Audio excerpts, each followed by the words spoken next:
Ladies and gentlemen and in-betweeners, on this week's On the Rocks Live from Home Edition Quarantine and Chill, we welcome winner of RuPaul Drag Race and co-star of HBO's hit show, We're Here. Just renewed for season 2, by the way, Bob the Drag Queen, and me, your favorite host with the sassy most, Alexander the Barfly. Doesn't have the same ring as Bob the Drag Queen, but there you go. Anyway, raise a glass and let the drinks begin.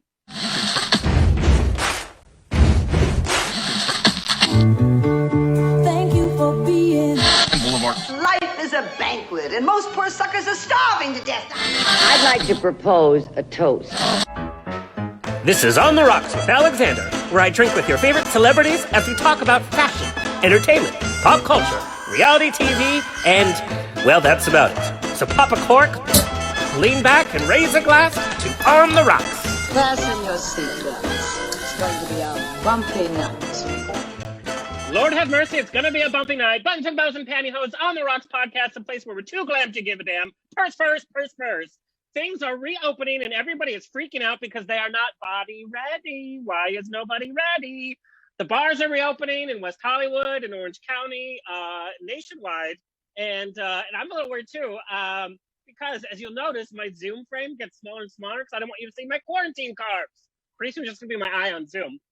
Anyway, today's show is brought to you by JustFor.fans, the top award-winning site connecting content creators with their fans. Sign up for free at JustFor.fans. Incidentally, they made gay news this last week for taking a stand against racism. I wrote an article about it for GED Magazine. Check it out at gedmag.com. And yay, Just for Fans.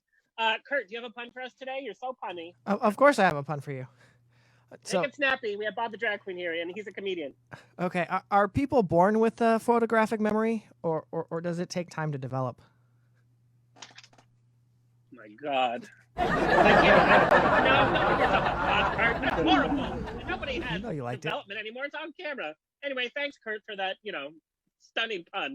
The show is brought to you by Straw Hat Media. You can watch and or listen to our every one of over 200 episodes at ontherocksradioshow.com. New episodes, archived episodes drop every Thursday.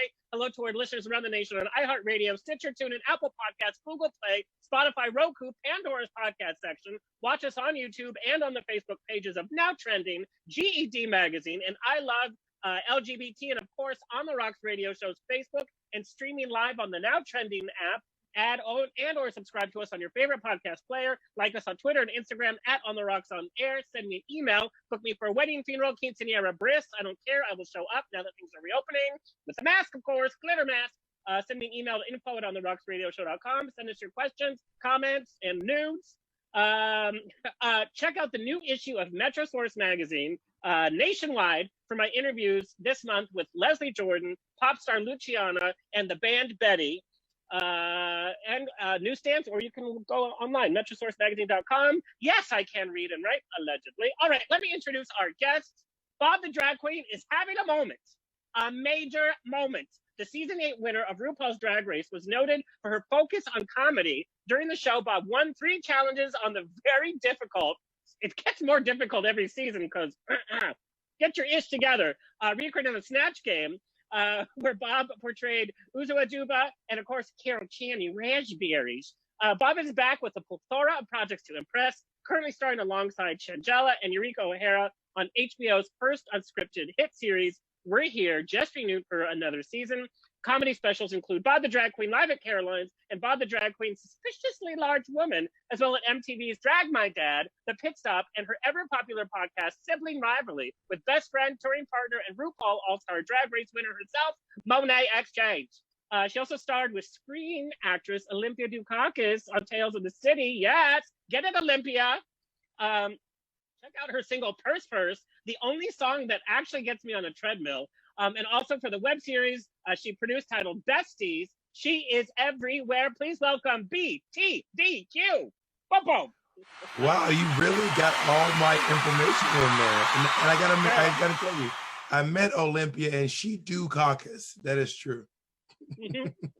I actually went for a rally for Michael Dukakis when he was running. I was a little boy. It was my first, kind of experience. Yeah, but we have a cute pic of you and Olympia, and that must have been a moment because I wouldn't have wanted that scene to end. I would just wanted to, shoot the shit with her all day long. Yeah, it was really cool. I'm actually really like when you call my career back to me, it sounds so impressive. It's like I've done some really cool, I've done some really cool stuff. It, Um, it is it is impressive, and I tell you, the response that we got when we announced that you were on the show, it was so varied from so many different types of fans that you have, and you have crossed so many genres. Like I mentioned, mainstream podcasting, web series, a spokesperson for LGBT, a spokesperson for civil rights, and a spokesperson for just being yourself, which we know right now is a little difficult. Well, I've I also first met. I'm gonna add to that. I am now Yes. I'm gonna call myself a model because I was in the Coach Christmas campaign Oh, with yes. with Kate Moss. And you know what? If she was there and they were booking models, I'm gonna say I am also a model.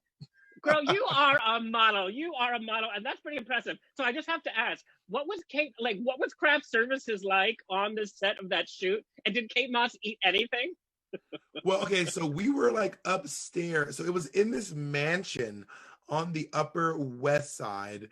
And I was like in this room, like in one of the bedrooms of the mansion. Everyone else had trailers, and I was in one of the bedrooms.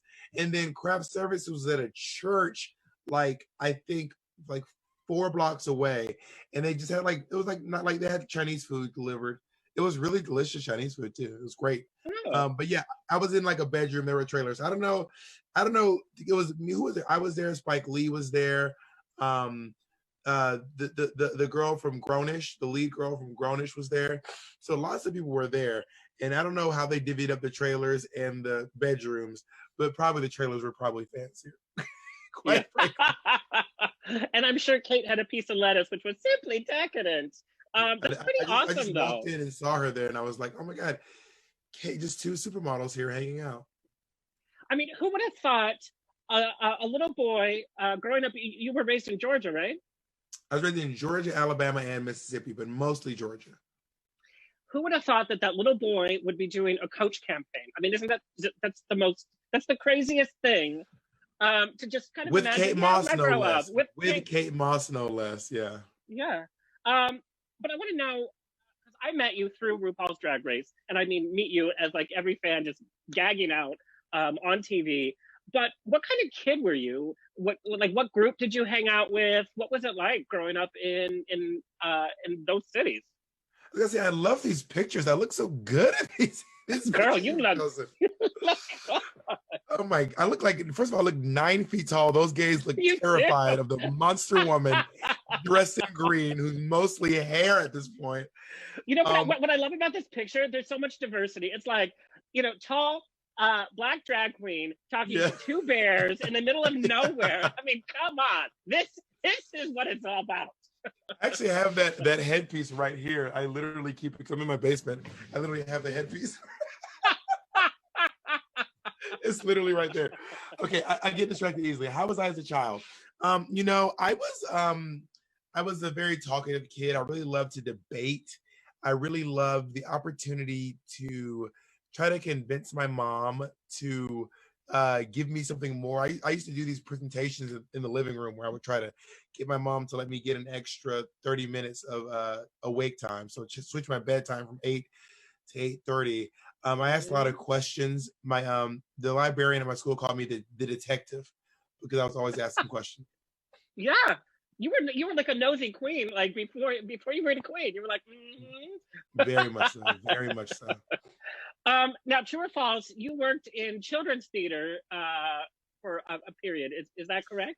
Yeah, for years I worked for 3 different children's. I worked for Climb Theater based out of Minneapolis, Minnesota.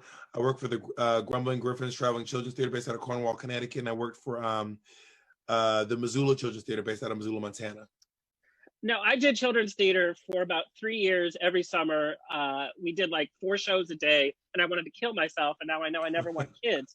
But what did you learn? What did you learn the most professionally from doing those years of children's theater? Because it's a whole different beast. Yeah, I mean, I really like kids. I mean, I really love kids when you have the opportunity to like give them back at the end of the day.